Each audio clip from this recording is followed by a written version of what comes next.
kita sebut adalah henti jantung. Henti jantung salah satu dari rumah adalah henti jantung atau keadaan arrest adalah kondisi medis di mana jantung berhenti secara tiba-tiba menghentikan aliran darah ke seluruh tubuh, dan kondisi ini sering diagnosis penyakit jantung atau tidak penyakit jantung. Berikutnya, Kak, kalau ketemu orang tidak sadarkan diri, entah jantung, entah penyakit bukan jantung, apa yang kita lakukan? Ini yang di atas itu namanya, ini bisa saya tadi. Nah, Bapak Ibu, kalau yang di sini, ini IHCA ini di dalam rumah sakit. Tapi kita tidak belajar itu, kita belajar yang OHCA, out hospital. Ini gambar apa yang paling ujung? Ini gambar apa? Telepon. Yang ini tangan. Yang ini ada listriknya. Yang ini ada ambulannya. Ini masuk rumah sakit. Begitu ketemu orang tidak sadar, yang paling sering ketemu misalnya kita ketemu 1.000, 2.000, 3.000, 4.000, 5.000, 6.000, 7.000, 8.000, 9.000. Tidak ada lagi diputuskan. Tadi waktu kita pukul bahunya, tidak ada respon. Cek nadinya 10 detik, tidak ada nadi.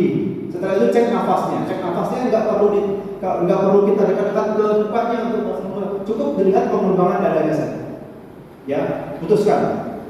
Tidak ada respon, tidak ada nadi, tidak ada nafas. Kita berikan bantuan hidup dasar.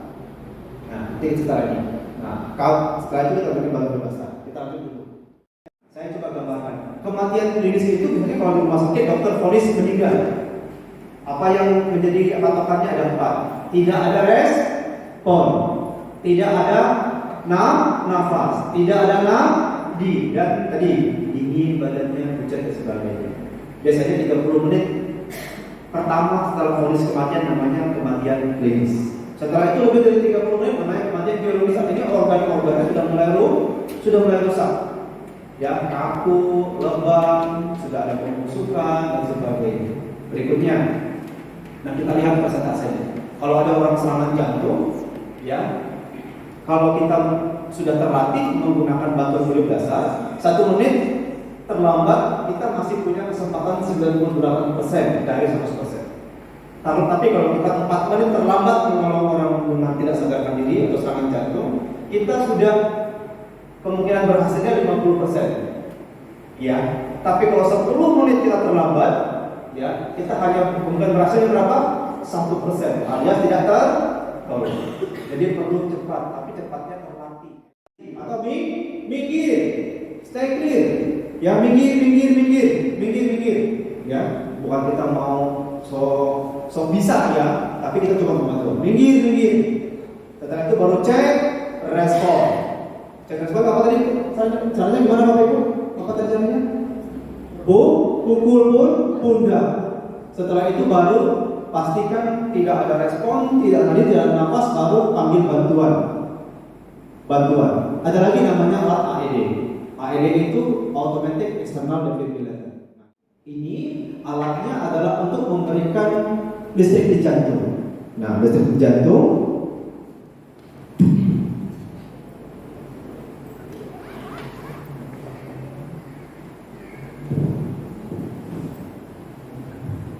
cara pakainya di sini ada jelas di sini. Ini seperti ada karetnya. Karetnya itu tempel satu di bawah tulang kami, ada tulang di sini.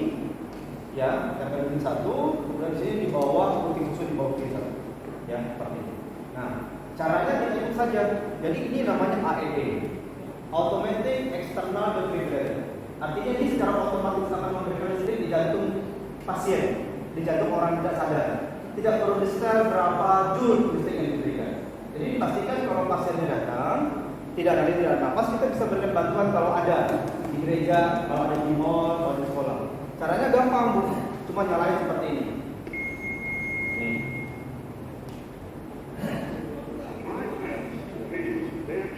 Apply pad, tempelkan pad.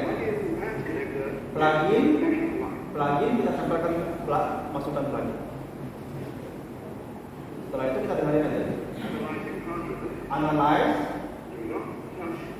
Jangan sentuh pasien.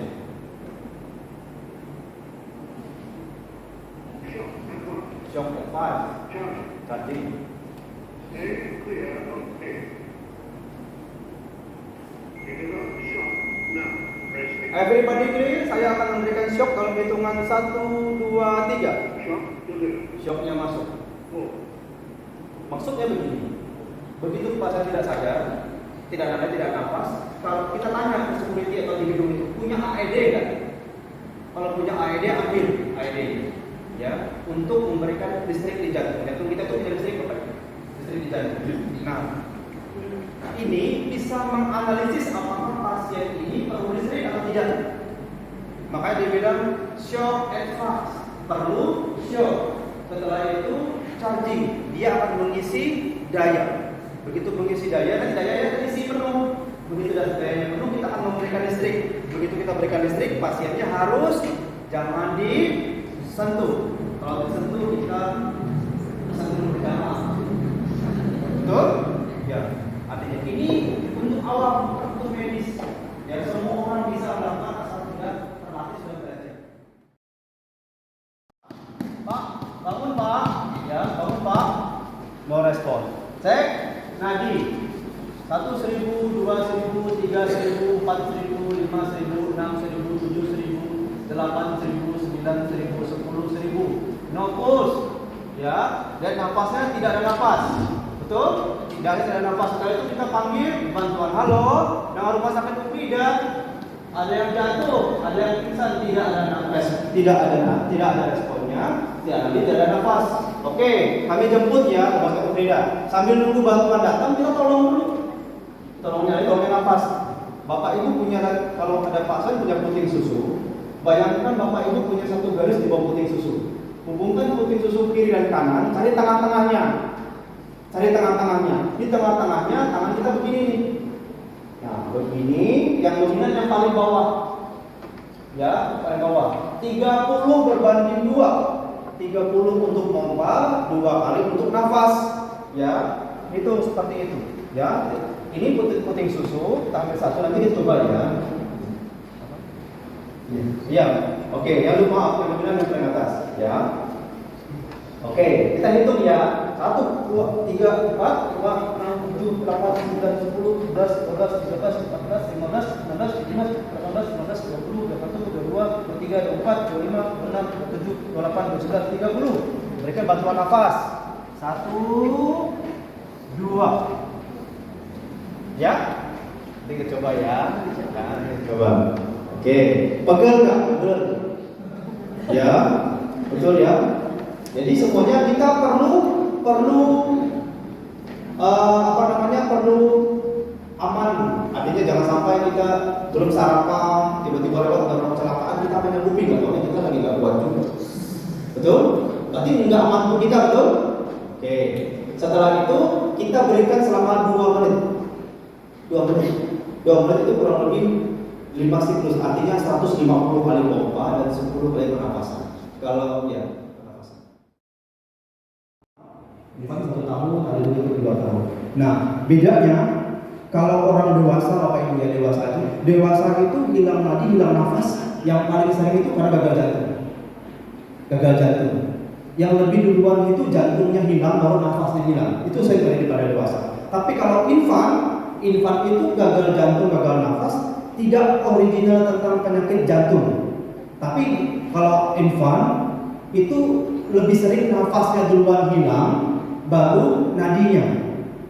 Artinya kalau infan, nah ini cara nolongnya, ini infan. Oke, ini infan. Ini infan apa ya? Kalau tadi kita kalau dewasa cek responnya di mana? Di bahu. Kalau infan di mana? Di kaki. Angkat kaki. Ya, no respon. Cek apa lagi ini? Nah, nadinya di mana nadinya? Kalau dewasa namanya kasus radialis di leher. Tapi kalau infan di mana? Di brachialis tangan. Angkat tangannya. Sini, angkat tangannya. Ya, ini kalau jempol. Nah, itu serangkan di sini. Ya, serangkan di sini. Angkat. Hitung 1.000, 2.000, 3.000, 4.000, 5.000, 6.000, 7.000, 8.000, 9.000, 10.000. Dan nafasnya tidak ada nafas. Tidak ada nafas. Kalau dia satu penolong untuk Ivan 30 berbanding 2 juga. Nih, sudah tidak ada respon, tidak ada nafas. Kita menggunakan 2 jari. Tarik satu garis ke bawah puting susu lagi, hubungkan ke tengah-tengahnya. Hitung 1, 2, 3, 4, 5, 6, 7, 8, 9, 10, 11, 12, 13, 14, 15, 16, 17, 18, 19, 20, 21, 22, 23, 24, 25, 26, 27, 28, 29, 30. Nafas.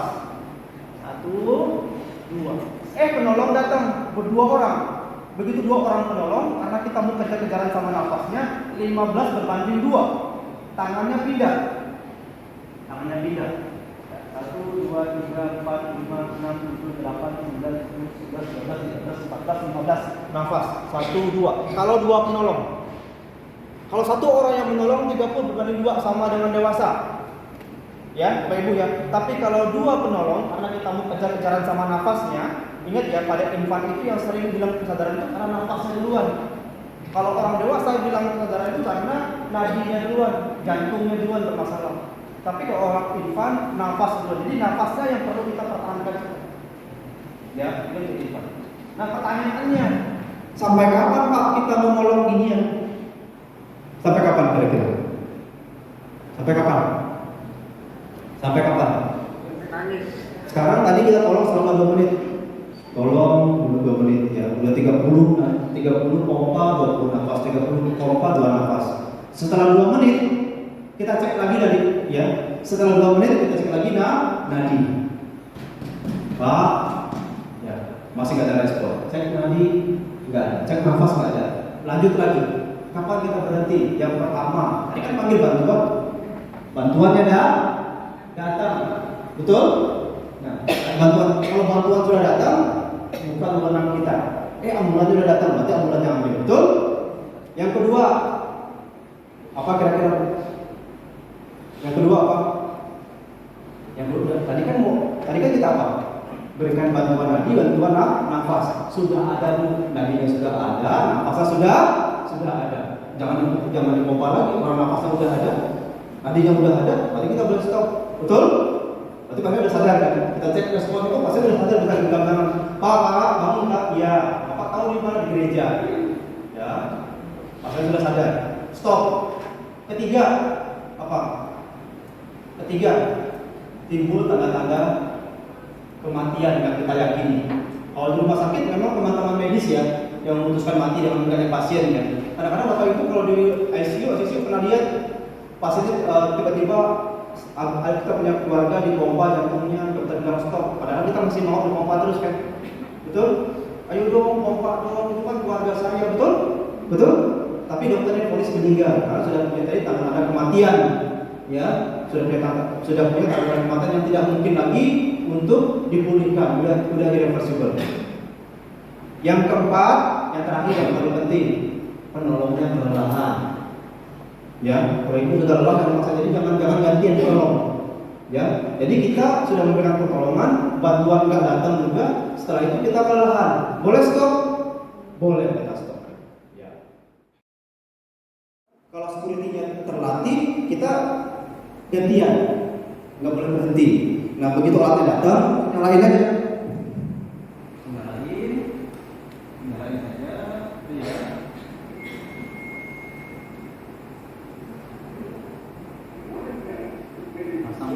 Pasang bednya,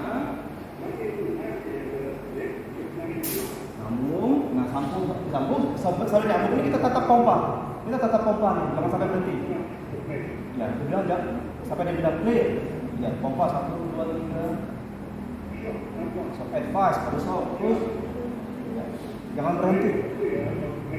Stay clear ini dia mau menganalisa. Everybody clear, saya akan berikan shock dalam hitungan 1, 2, 3. Lanjutkan lagi. Tidak boleh berhenti. Ya, itu untuk menggunakan alat kejut listrik. Alat kejut listrik ini akan ngomong lagi 2 menit kemudian. 2 menit kemudian nanti akan ngomong lagi dia. Oh, ini sudah 2 menit. Cek lagi dia, cek lagi. Karena ini kan seperti karet ya, karet yang elastis yang akan menempel di kulit. Jadi tidak akan bisa dilepas. Jadi kalau ada pasien lain kita harus pakai alat tambahan disposable. Nah, jadi ini di beberapa fasilitas umum ini ada. Jadi kalau kita nafasnya sedikit aja udah ngembang cukup. Ya, ya seperti niup biasa. Jadi jangan niupnya pakai tenaga dalam. Ya, ya tidak usah. Sampai waktu kita memberikan bantuan nafas, kita fokusnya ke dadanya pasien. Kalau dadanya sudah mengembang, artinya nafas kita sudah masuk. Betul? Tidak usah sekuat-kuatnya. Yang penting ada bantuan nafas. Tapi ini kok nafasnya waktu saya tiup kok nggak ngembang? Kan harusnya cuma 2 kali kan? Nggak boleh tambah 3. Berhasil nggak berhasil, pokoknya langsung lanjut pompa lagi. Karena sudah menimbulkan